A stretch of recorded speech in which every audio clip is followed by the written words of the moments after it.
Ninth class science की इस video में आपका स्वागत है। फ्रेंड्स, आज की इस वीडियो में हम chapter 9 force and laws of motion यानी बल तथा गति के नियम से रिलेटेड कुछ इंपॉर्टेंट न्यूमेरिकल क्वेश्चन को सॉल्व करेंगे। फ्रेंड्स, इस वीडियो में जो भी न्यूमेरिकल क्वेश्चन लिया गया है वह 9th क्लास साइंस के एनसीईआरटी बुक से लिया गया है। तो ये वीडियो आपके लिए काफी फायदेमंद होगी और इसमें आप देखेंगे कि न्यूमेरिकल प्रॉब्लम को कैसे सॉल्व किया जाता है। आइए इस वीडियो को शुरू करते हैं। हमारे लिए पहला क्वेश्चन है, किसमें अधिक बल की आवश्यकता होगी? 2 किलोग्राम द्रव्यमान वाली किसी वस्तु को 5 मीटर प्रति सेकंड स्क्वायर की दर से त्वरित करने में, या 4 किलोग्राम वाली किसी वस्तु को 2 मीटर प्रति सेकंड स्क्वायर की दर से त्वरित करने में। देखिए, इस क्वेश्चन में 2 केस दिया हुआ है। पहला केस ये है कि एक वस्तु है 2 किलोग्राम का, उसको 5 मीटर प्रति सेकंड स्क्वायर के दर से त्वरित करना है। और दूसरा केस दिया हुआ है कि एक वस्तु है जिसका द्रव्यमान है 4 किलोग्राम, उसको 2 मीटर प्रति सेकंड स्क्वायर की दर से त्वरित करना है। तो कौन सा स्थिति में हमें अधिक बल लगाने की आवश्यकता होगी, ये हमें कैलकुलेट करना है।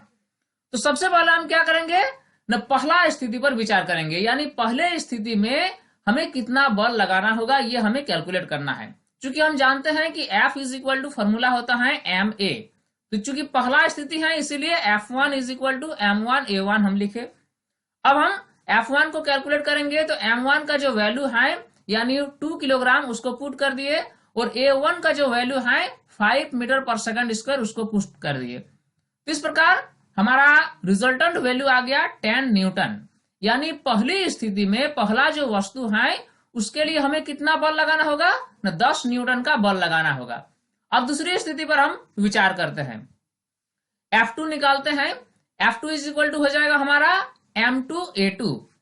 अब हम m2 का वैल्यू पुट करेंगे 4 किलोग्राम और a2 का वैल्यू पुट करेंगे 2 मीटर पर सेकंड स्क्वायर। इस प्रकार हमारा इसका वैल्यू आ गया 8 न्यूटन। यानी कहने का मतलब यह हुआ कि पहली वस्तु के लिए हमें 10 न्यूटन बल लगाना होगा और दूसरी वस्तु के लिए हमें 8 न्यूटन का बल लगाना होगा। तो निसंदेह आप बता सकते हैं कि कौन सी वस्तु के लिए अधिक बल की आवश्यकता होगी न, पहली वस्तु जो है यानी 2 किलोग्राम वाली जो वस्तु है उस पर हमें अधिक बल लगाने की आवश्यकता होगी। इस प्रकार इस क्वेश्चन का हमने सॉल्व कर लिया। अब हम अगला क्वेश्चन देखेंगे। एक 5 किलोग्राम द्रव्यमान वाली वस्तु पर 2 सेकंड के लिए एक नियत बल कार्यरत होता है।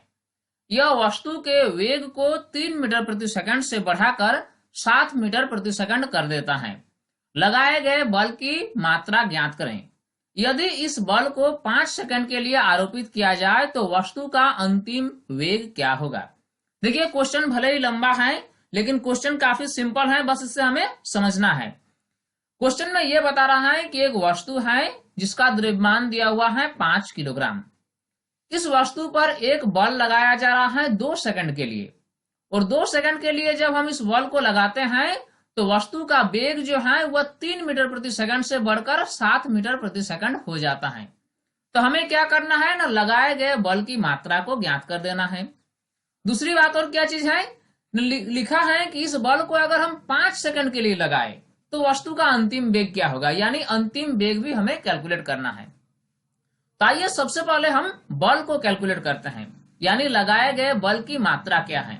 तो चूंकि बल को कैलकुलेट करने के लिए सबसे पहले हमें त्वरण कैलकुलेट करना होगा, तो इसीलिए त्वरण को सबसे पहले कैलकुलेट करते हैं। त्वरण यानी A, तो A के लिए फॉर्मूला होता है V minus U divided by T। तो पहली स्थिति पर आप देखिए कि वस्तु का वेग जो है 3 मीटर प्रति सेकंड से बढ़कर 7 मीटर प्रति सेकंड हो जाता है। यानी v जो है अंतिम वेग वह 7 है और u जो है वह 3 है। और t क्या है ना, t है टाइम, कितना समय के लिए बल लगाया जा रहा है। लिखा हुआ है पहली वाली स्थिति में 2 सेकंड, इसीलिए भागा हम 2 कर दिए। सारे यूनिट ऐसा यूनिट में दिया हुआ है, इसीलिए सभी का सिर्फ न्यूमेरिकल वैल्यू को हम लिखे हैं, उसका यूनिट को नहीं लिखे हैं। अब जब हम इसको सॉल्व करेंगे तो हमारा रिजल्टेंट वैल्यू आ जाएगा 2 मीटर पर सेकंड स्क्वायर। यानी त्वरण हमने कैलकुलेट कर लिया 2 मीटर पर सेकंड स्क्वायर। अब हमें बल कैलकुलेट करना है, तो बल के लिए क्या फॉर्मूला होता है ना, F is equal to ma। m यानी द्रव्यमान और a यानी त्वरण। तो m का वैल्यू जो है उसको हम पुट कर देंगे जो कि है 5 किलोग्राम, और a हमने निकाला 2 मीटर पर सेकंड स्क्वायर। इस प्रकार जब हम गुना करेंगे तो हमारा वैल्यू आ जाएगा 10 न्यूटन, यानी उस वस्तु पर कितना बल लग रहा है न 10 न्यूटन का बल लग रहा है। इस प्रकार हमने बल को कैलकुलेट कर लिया। अब दूसरी स्थिति में क्या बता रहा है कि इस बल को अगर 5 सेकंड के लिए लगाया जाए तो वस्तु का अंतिम वेग क्या होगा। अब आइए हम अंतिम वेग को कैलकुलेट करते हैं। अब हम काइनेमेटिक्स का फॉर्मूला लगाएंगे, v is equal to u plus a t. v यानी अंतिम वेग, u यानी प्रारंभिक वेग, a जो है वह है त्वरण और t है टाइम। तो देखिए क्वेश्चन में लिखा हुआ है कि अगर इस बल को 5 सेकंड के लिए लगाया जाए तो वस्तु का अंतिम वेग क्या होगा। तो देखिए इसमें हम सभी का वैल्यू अपने अपने जगह पर पुट कर देंगे। u का वैल्यू जो है वह हम 3 लेंगे, क्योंकि देखिए पहले लिखा हुआ है कि वस्तु का वेग जो है 3 मीटर पर सेकंड से बढ़कर 7 मीटर पर सेकंड हो जाता है। तो यानी कहने का मतलब कि पहली स्थिति में 2 सेकंड के लिए लगाया जा रहा था बल, लेकिन हमें 2 सेकंड के लिए नहीं 5 सेकंड के लिए लगाना है। तो u जो है u तो 3 मीटर पर सेकंड ही रहेगा। a का मान हमने कैलकुलेट किया कितना, a का मान हमने 2 मीटर पर सेकंड स्क्वायर अभी अभी कैलकुलेट किया, और t यानी टाइम कितना दिया हुआ है ना 5 सेकंड, तो इसीलिए t के जगह पर हम 5 बैठा दिए। इस प्रकार जब इसको हम सॉल्व करेंगे तो हमारा आ जाएगा 13 मीटर पर सेकंड, यानी वस्तु का जो अंतिम वेग होगा वह होगा 13 मीटर प्रति सेकंड। नेक्स्ट क्वेश्चन देखते हैं। 40 किलोग्राम द्रव्यमान वाली एक लड़की 5 मीटर प्रति सेकंड के क्षैतिज वेग से एक 3 किलोग्राम द्रव्यमान वाली स्थिर गाड़ी पर कूदती है। गाड़ी की गति प्रारंभ करने की अवस्था में लड़की का वेग क्या होगा। देखिए क्वेश्चन काफी सिंपल है, बस इससे हमें समझना है। एक लड़की है, वह जो है कितने वेग से गति कर रही है ना 5 मीटर पर सेकंड। तो इसी वेग से गति करते हुए वह एक गाड़ी पर जाकर कूद जाती है, और गाड़ी जो है वह स्थिर है। तो जब वह लड़की उस गाड़ी पर कूद जाती है तो वह लड़की और गाड़ी दोनों एक ही साथ फिर बाद में गति करना शुरू कर देती हैं। तो इस क्वेश्चन में हमें बस इतना ही बताना है कि गति प्रारंभ करने की स्थिति में लड़की और गाड़ी का जो वेग होगा वह क्या होगा, ये हमें कैलकुलेट करना है। तो देखिए जब भी इस तरह का कोई सवाल रहे तो ऐसे सवाल को हैंडल करने के लिए हमें संवेग के संरक्षण सिद्धांत का सहारा लेना पड़ता है। और संवेग के संरक्षण सिद्धांत ये बताती है कि प्रारंभिक संवेग जो होगा वह बराबर होगा अंतिम संवेग का, यानी कूदने से पहले दोनों का जो संवेग होगा कूदने के बाद दोनों का संवेग जो होगा आपस में बराबर होगा। यानी हम लिख सकते हैं कि प्रारंभिक संवेग जो है ये बराबर होगा अंतिम संवेग का। अब हम प्रारंभिक संवेग जो है प्रारंभिक संवेग में दोनों का संवेग जोड़ देंगे, लड़की का भी और गाड़ी का भी, यानी कूदने से पहले। तो लड़की का संवेग जो है वो कितना हो जाएगा न m1u1। m जो है वह द्रव्यमान है और u जो है वह वेग है। चूंकि 1 इसलिए लिए का है कि लड़की को हम 1 से इंडिकेट करेंगे और गाड़ी को हम 2 से इंडिकेट करेंगे, तो इसलिए m1u1 प्लस देंगे। प्लस देने के बाद हम m2u2 लिखेंगे। m2 यानी गाड़ी का द्रव्यमान और u2 यानी गाड़ी का वेग, कूदने से पहले की स्थिति की बात हो रही है यहाँ पर। फिर हम बराबर का चिन्ह देंगे और अंतिम संवेग जो होगा, तो देखिए अंतिम स्थिति में जब गाड़ी में लड़की कूद जाती है तो फिर लड़की और गाड़ी दोनों एक ही साथ गति करती हैं, तो इसलिए दोनों का जो द्रव्यमान होगा वो द्रव्यमान को हम आपस में जोड़ देंगे, यानी m1 प्लस m2, और फिर उसके साथ हम गुना कर देंगे v। v यानी क्या न गाड़ी और लड़की का सामूहिक वेग, जो कि हमें कैलकुलेट करना है। तो बस इस इक्वेशन में सभी का वैल्यू अपने अपने जगह पर सावधानी पूर्वक हमें पुट कर देना है और v का मान हमें कैलकुलेट करना है। अब आइए देखते हैं कि कहाँ कौन सा वैल्यू पुट होगा। सबसे पहले m1u1 की हम बात करते हैं। m1 यानी लड़की का द्रव्यमान जो कि है 40, उसको हम पुट कर दिए। u1 यानी लड़की का वेग कूदने से पहले जो कि दिया हुआ है 5 मीटर पर सेकंड, इसीलिए 5 हमने पुट कर दिया। प्लस के जगह पर हमने प्लस का साइन दे दिया। उसके बाद m2u2, m2 क्या है न गाड़ी का द्रव्यमान, और u2 क्या है ना, गाड़ी का वेग कूदने से पहले की स्थिति में। तो चूंकि कूदने से पहले गाड़ी रेस्ट में रहती है, इसीलिए u2 जो होगा वो 0 हो जाएगा, इसीलिए 3 गुना 0 हमने लिख दिया। बराबर देने के बाद m1 प्लस m2 इसको हम लिख देंगे। तो m1 जो है 40 है और m2 जो है वह है 3, और फिर v हमें कैलकुलेट करना है, v को हम v ही रख दिए। अब इस इक्वेशन को जब हम सॉल्व करेंगे, जो कि सॉल्व करना काफी आसान है, इसमें सिर्फ गुना और भागा का ही खेला है, तो v जो है वो हमारा आ जाएगा 200 डिवाइडेड बाय 43 मीटर पर सेकेंड। इसको अगर हम डेसिमल में कन्वर्ट करेंगे तो आ जाएगा 4.65 मीटर पर सेकेंड। इस प्रकार हमने निकाल लिया कि कूदने के बाद गाड़ी का जो प्रारंभिक वेग होगा वो होगा 4.65 मीटर पर सेकेंड। अब अगला क्वेश्चन देखते हैं। एक कार 108 किलोमीटर प्रति घंटा की गति से चल रही है और ब्रेक लगाने के बाद यह रुकने में 4 सेकंड का समय लेती है। कार पर ब्रेक लगाए जाने के बाद लगाने वाले बल की गणना करें। कार का यात्रियों सहित कुल द्रव्यमान 1000 किलोग्राम है। देखिए, एक कार है जो इनिशियली कितने स्पीड से चल रही है न, 108 किलोमीटर प्रति घंटे की स्पीड से चल रही है। जब इस कार पर ब्रेक लगाया जाता है तो ये रुकने में कितना वक्त लेती है न, 4 सेकंड का वक्त लेती है। तो हमें कैलकुलेट करना है कि ब्रेकिंग फोर्स कितना है, यानी कितना बल कार पर लगाया गया। यहाँ पर दिया हुआ है कि यात्रियों सहित कार का जो द्रव्यमान है वह है 1000 किलोग्राम। तो आइए इसको हम कैलकुलेट करते हैं। सबसे पहले हम उसका प्रारंभिक वेग को देखते हैं, u, जो कि दिया हुआ है 108 किलोमीटर प्रति घंटा। क्योंकि ये मान जो है किलोमीटर प्रति घंटा में दिया हुआ है, इसीलिए इससे सबसे पहले हम मीटर प्रति सेकंड में कन्वर्ट कर लेंगे। तो इसको जो है हम ऐसे लिख सकते हैं 108 गुना किलोमीटर भागा घंटा।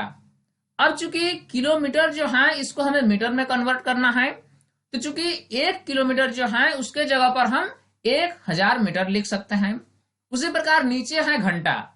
घंटा को अगर हम सेकंड में कन्वर्ट करना चाहेंगे तो 1 घंटा के जगह पर हम 60 गुना 60 सेकंड लिख सकते हैं।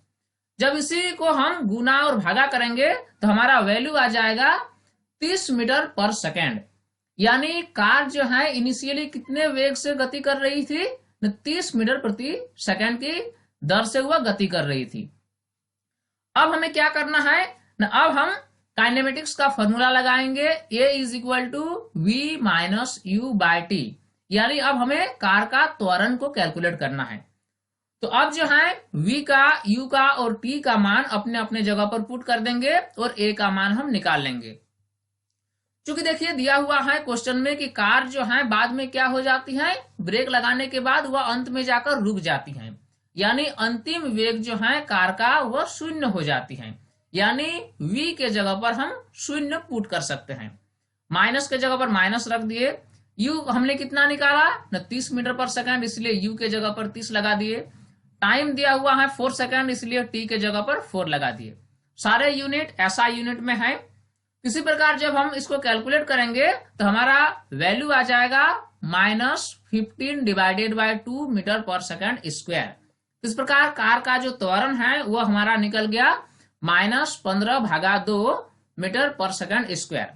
अब यहाँ पर एक सवाल उठता है कि त्वरण हमने जो कैलकुलेट किया इसमें नेगेटिव साइन क्यों आया। देखिए, नेगेटिव साइन आने का मतलब ये हुआ कि त्वरण का जो डायरेक्शन है वह गति के डायरेक्शन के अपोजिट डायरेक्शन में है, और इसीलिए अपोजिट डायरेक्शन में होने के कारण ही ये जो है कार धीरे धीरे जाकर रुक जाती है। यानी नेगेटिव साइन सिर्फ इतना ही बताती है कि त्वरण का जो डायरेक्शन है वह गति के डायरेक्शन के अपोजिट में है, बस इतना ही बताती है। तो अब हमें क्या कैलकुलेट करना है ना, लगाए गए बल की मान को कैलकुलेट करना है। तो बल यानी F is equal to formula होता है हमारा ma। तो m के जगह पर हम लगा देंगे 1000 किलोग्राम और a के जगह पर 15 भागा 2।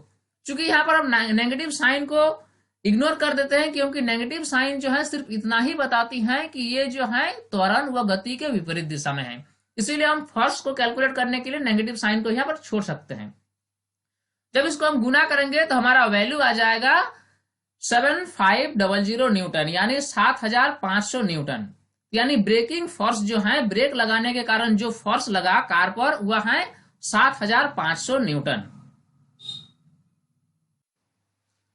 हमारे लिए अगला क्वेश्चन है 5 न्यूटन का एक बल किसी द्रव्यमान m1 को 10 मीटर प्रति सेकंड स्क्वायर का त्वरण देता है तथा द्रव्यमान m2 को 20 मीटर प्रति सेकंड स्क्वायर का त्वरण देता है। अगर दोनों द्रव्यमानों को एक साथ मिला दिया जाए तो इस बल के द्वारा क्या त्वरण उत्पन्न होगा। देखिए, सबसे पहले क्वेश्चन को हम समझते हैं कि एक बल है जिसका मान दिया हुआ है 5 न्यूटन। अगर ये बल m1 पर लगाया जा रहा है, यानी एक वस्तु है जिसका द्रव्यमान m1 है, उस पर अगर लगाया जा रहा है तो 10 मीटर प्रति सेकंड स्क्वायर का त्वरण उत्पन्न होता है। लेकिन अगर इसी बल को एक दूसरे वस्तु पर लगाया जाए जिसका द्रव्यमान m2 है, तो उसमें 20 मीटर प्रति सेकंड स्क्वायर का त्वरण उत्पन्न होता है। ये दिया हुआ है क्वेश्चन में। तो हमें बताना है कि अगर दोनों द्रव्यमानों को एक साथ मिला दिया जाए और इस बल को अगर उस पर लगाया जाए तो उस पर कितना त्वरण उत्पन्न होगा, ये हमें कैलकुलेट करके बताना है। तो आइए सबसे पहले हम क्या कैलकुलेट करेंगे ना, m1 कैलकुलेट करेंगे। तो m1 के लिए हम फॉर्मूला क्या लगाएंगे ना, F भागा A1। ये इक्वेशन कहां से आया, चूंकि हम जानते हैं कि F इज इक्वल टू होता है ma, तो इसीलिए m बराबर क्या होगा ना, F बाई A। तो इसीलिए m1 is equal to F भागा A1। अब हम F के जगह पर पुट कर देंगे 5 और A1 के जगह पर हम पुट कर देंगे 10। इस प्रकार ये जो है m1 का वैल्यू हमारा आ जाएगा 0.5 किलोग्राम, यानी m1 का जो मान है वो कितना आ गया, 0.5 किलोग्राम। ठीक इसी प्रकार अब हम m2 को भी कैलकुलेट करेंगे। m2 के लिए फॉर्मूला लगाएंगे F भागा A2। अब F के जगह पर हम 5 पुट कर देंगे और A2 के जगह पर 20। इस प्रकार m2 का वैल्यू हमारा आ गया 0.25 किलोग्राम। तो m1 का भी वैल्यू हमने कैलकुलेट कर लिया और m2 का भी वैल्यू हमने कैलकुलेट कर लिया। अब बताना है कि अगर दोनों द्रव्यमानों को एक साथ मिला दिया जाए और इस बल द्वारा कितना त्वरण उत्पन्न होगा। इसके लिए हम क्या करेंगे, इसके लिए हम फॉर्मूला लगाएंगे A is equal to F भागा m1 प्लस m2। यानी कहने का मतलब ये हुआ कि बल के साथ हम कुल द्रव्यमान को भागा कर देंगे।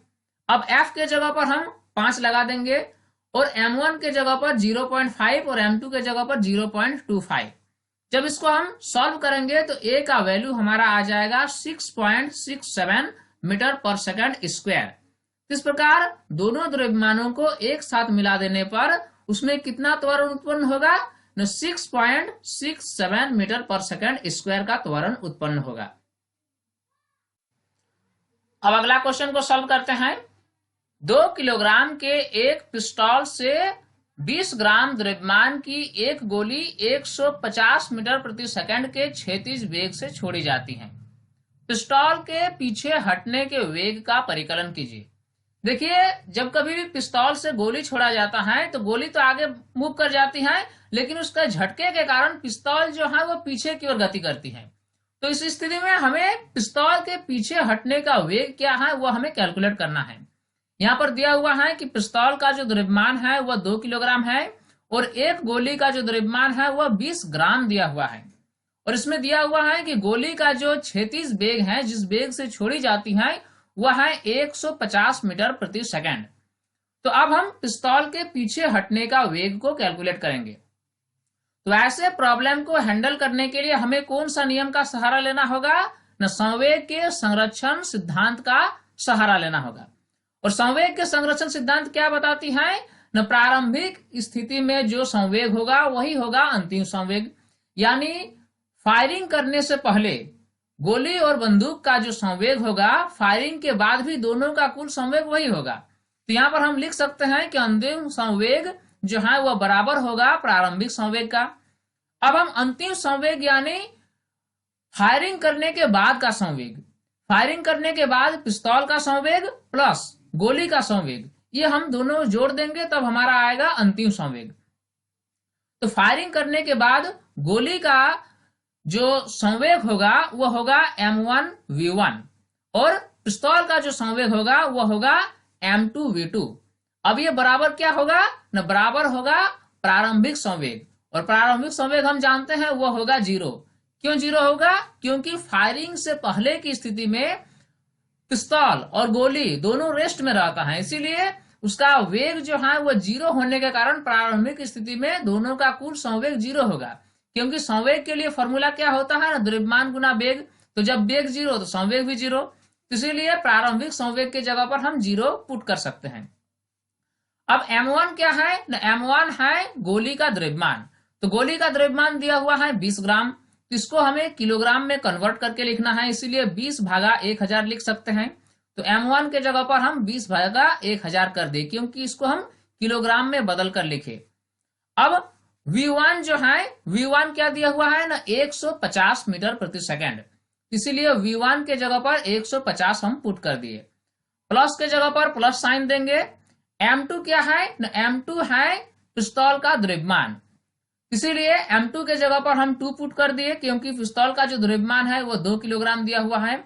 और v2 जो है, v2 क्या है ना, पिस्तौल के पीछे हटने का वेग, जो कि हमें कैलकुलेट करना है, इसीलिए v2 को v2 ही रख दिए। बराबर देने के बाद 0।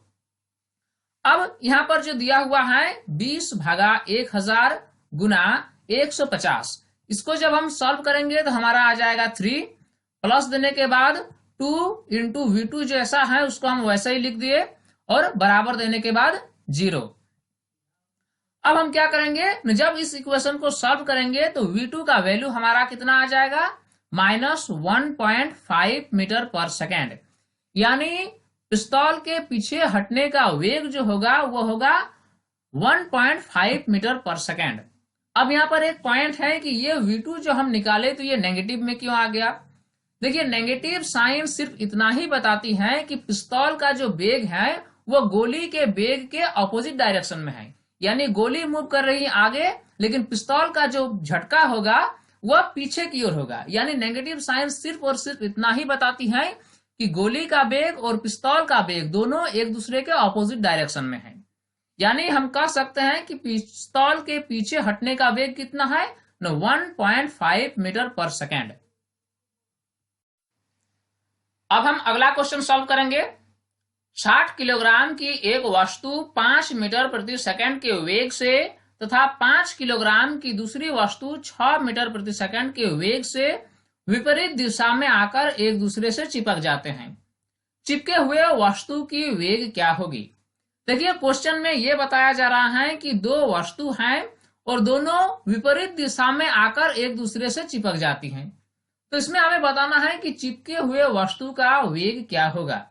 यहाँ पर सभी वस्तु का द्रव्यमान और उसकी वेग जो है वह क्वेश्चन में दिया हुआ है। तो इस तरह के प्रॉब्लम को हैंडल करने के लिए हम संवेग के संरक्षण सिद्धांत का सहारा लेंगे, और इसमें हम लिख सकते हैं कि प्रारंभिक संवेग जो होगा वह अंतिम संवेग के बराबर होगा। यानी टकराने से पहले दोनों वस्तु का कुल संवेग जो होगा वह होगा प्रारंभिक संवेग, और टकराने के बाद दोनों वस्तु का जो कुल संवेग होगा वह होगा अंतिम संवेग।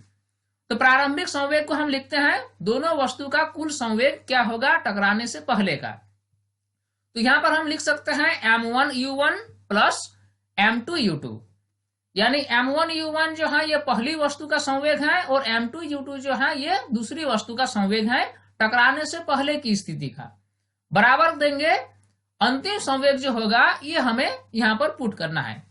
तो देखिए, टकराने के बाद क्वेश्चन में लिखा हुआ है कि दोनों वस्तु एक दूसरे से चिपक जाते हैं, तो चिपक कर एक बड़ा वस्तु बन जाता है जिसका द्रव्यमान क्या होगा ना, दोनों वस्तु के द्रव्यमान का जो योग होगा वो होगा चिपके हुए वस्तु का द्रव्यमान। इसीलिए चिपके हुए वस्तु का जो द्रव्यमान होगा वहां पर हम लिख सकते हैं m1 प्लस m2। अब इसके साथ हम गुना कर देंगे v यानी चिपके हुए वस्तु का वेग, यानी इस क्वेश्चन में हमें v को कैलकुलेट करना है। यहाँ पर सभी का वैल्यू अपने अपने जगह पर हम पुट कर देंगे और v का वैल्यू हम कैलकुलेट कर लेंगे और यही हमारा आंसर हो जाएगा। अब सभी का वैल्यू अपने अपने जगह पर पुट करने के लिए हमें सावधानी बरतने की जरूरत है। देखिए, m1 जो है ये पहली वस्तु का द्रव्यमान है और u1 जो है ये पहली वस्तु का वेग है। तो m1 के जगह पर हम 60 kg लिख सकते हैं और u1 के जगह पर 5 मीटर पर सेकंड लिख सकते हैं। इसीलिए 60 गुना 5 यहाँ पर हमने लिख दिया। यहाँ पर सिर्फ हम न्यूमेरिकल वैल्यू को लिख रहे हैं, यूनिट को नहीं लिख रहे हैं, कहा कि सभी यूनिट जो है हम ऐसा यूनिट में ही लेंगे। प्लस देने के बाद m2 जो है ये दूसरी वस्तु का द्रव्यमान और u2 जो है ये दूसरी वस्तु का वेग।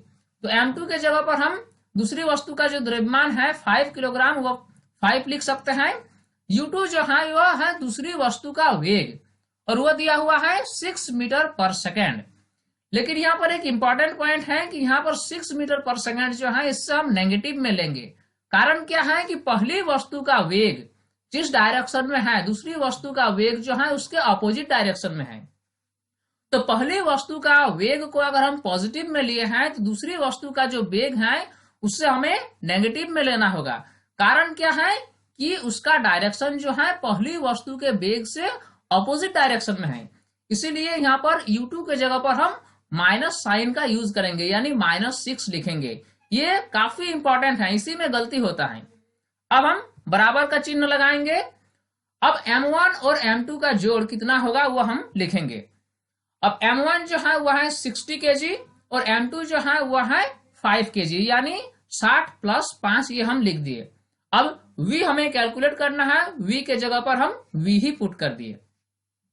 अब जब हम इस इक्वेशन को सॉल्व करेंगे तो 60 गुना 5 के जगह पर हम 300 लिख सकते हैं, 300 लिख सकते हैं। यहाँ पर अब हम माइनस साइन का यूज करेंगे और 5 और 6 को गुना करके हम 30 लिख सकते हैं। बराबर देने के बाद यहाँ पर 60 + 5 के जगह पर हम 65 लिख सकते हैं और v को v ही रख देंगे।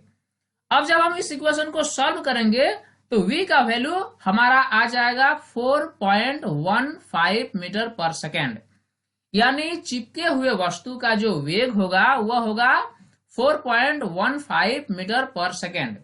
यहाँ पर एक बात ध्यान देने की है कि v का जो वैल्यू हम कैलकुलेट किए ये नेगेटिव साइन में नहीं आया, ये पॉजिटिव साइन में आया। तो यानी पहली वस्तु का वेग जिस डायरेक्शन में है चिपके हुए वस्तु का वेग भी उसी डायरेक्शन में होगा। अगर ये नेगेटिव साइन में आता तो वेग जो है दूसरी वस्तु का जो डायरेक्शन था उस डायरेक्शन में होता, लेकिन ये पॉजिटिव में आया, यानी पहली वस्तु जो है जिस दिशा में गमन कर रही थी चिपके हुए वस्तु उसी दिशा में ही टक्कर के बाद गमन करेगी। अब आइए नेक्स्ट क्वेश्चन देखते हैं। 100 ग्राम और 200 ग्राम की दो वस्तुएं एक ही दिशा में क्रमशः 2 मीटर प्रति सेकंड और 1 मीटर प्रति सेकंड के वेग से गति कर रही है। टक्कर के पश्चात प्रथम वस्तु का वेग 1.67 मीटर प्रति सेकंड हो जाता है, तो दूसरी वस्तु का वेग ज्ञात करें। देखिए दो वस्तु दिया हुआ है, एक का द्रव्यमान 100 ग्राम है और दूसरे का द्रव्यमान 200 ग्राम है। ये दोनों वस्तुएं एक ही दिशा में गति कर रही हैं। पहली वस्तु जो है वह 2 मीटर प्रति सेकंड की दर से गति कर रही है और दूसरी वस्तु जो है वह 1 मीटर प्रति सेकंड की स्पीड से गति कर रही हैं।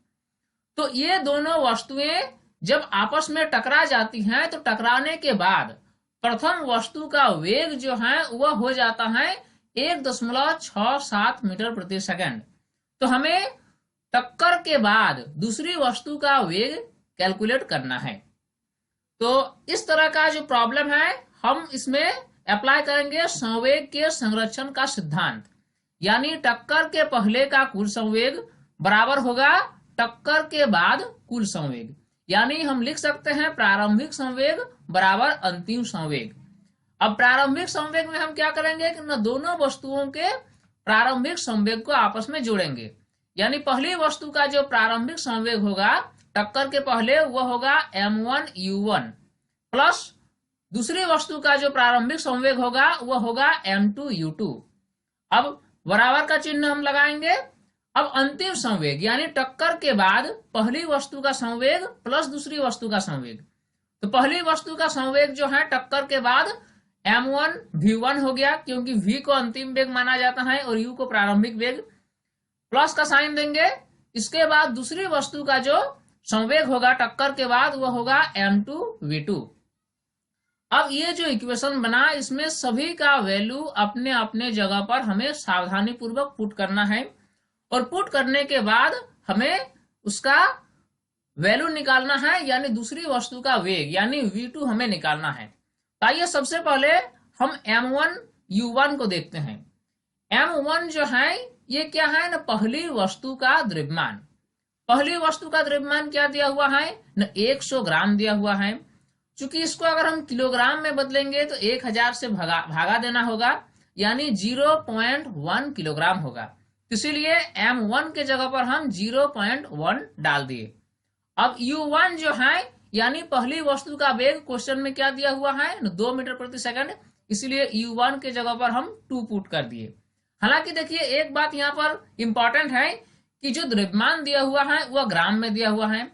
इसको अगर हम चाहेंगे कि नहीं हम इससे किलोग्राम में नहीं बदल के रखेंगे, हम इसको ग्राम में जो दिया हुआ है 100 वही पुट कर देंगे, तो हमें हर जगह जो है ग्राम को ही पुट करना है, उसको किलोग्राम में कन्वर्ट नहीं करना है। चाहे तो हम चाहे तो उसको किलोग्राम में भी कन्वर्ट कर सकते हैं या फिर किलोग्राम में नहीं भी कन्वर्ट कर सकते हैं, क्योंकि दोनों साइड, लेफ्ट हैंड साइड और राइट हैंड साइड का जो मास है वो आपस में कैंसिल आउट हो जाएगा। इसीलिए चाहे उसको हम ग्राम में रहने दें या फिर किलोग्राम में कन्वर्ट करें, कोई फर्क नहीं पड़ता है। लेकिन हम प्रत्येक क्वेश्चन में सारे यूनिट्स को जो है ऐसा यूनिट में कन्वर्ट करके लिखते हैं, इसीलिए इस क्वेश्चन में भी ग्राम को किलोग्राम में कन्वर्ट करके ही हम लिख रहे हैं। अब हम प्लस का चिन्ह देंगे। अब M2U2 का वैल्यू पुट करेंगे।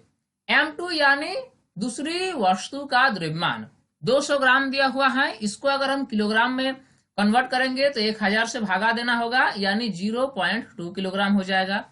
U2 यानी दूसरी वस्तु का वेग टक्कर के पहले, जो कि दिया हुआ है 1 मीटर प्रति सेकंड, तो इसीलिए 1 बैठा दिए। अब बराबर का चिन्ह हम देंगे M1V1। तो M1 कितना है ना, 100 ग्राम, इसीलिए 0.1 किलोग्राम इसको लिख दिए। V1 क्या है ना, टक्कर के बाद पहली वस्तु का वेग, जो कि दिया हुआ है 1.67, तो ये हम पुट कर दिए। फिर प्लस का साइन हम देंगे M2V2। M2 क्या है ना, दूसरी वस्तु का द्रव्यमान, जो कि 200 ग्राम दिया हुआ है, तो किलोग्राम में हम कन्वर्ट करके सबको जब लिख रहे हैं तो इसको भी लिखेंगे, इसीलिए 0.2 किलोग्राम हो गया। अब V2 क्या है ना, V2 है दूसरी वस्तु का वेग टक्कर के बाद, जो कि हमें इस क्वेश्चन में कैलकुलेट करना है, इसीलिए V2 को हम V2 ही रख देंगे और इस इक्वेशन को हम सॉल्व करेंगे। अब देखिए इसको हम सॉल्व करना शुरू करते हैं। 0.1 को जब 2 से गुना करेंगे तो 0.2 हो जाएगा। फिर प्लस का साइन देंगे। 0.2 को जब 1 से गुना करेंगे तो 0.2 हो जाएगा। फिर साइन जो है बराबर का हम देंगे। यहाँ पर 0.1 को गुना करना है 1.67 से, यानी ये कितना हो जाएगा 0.167।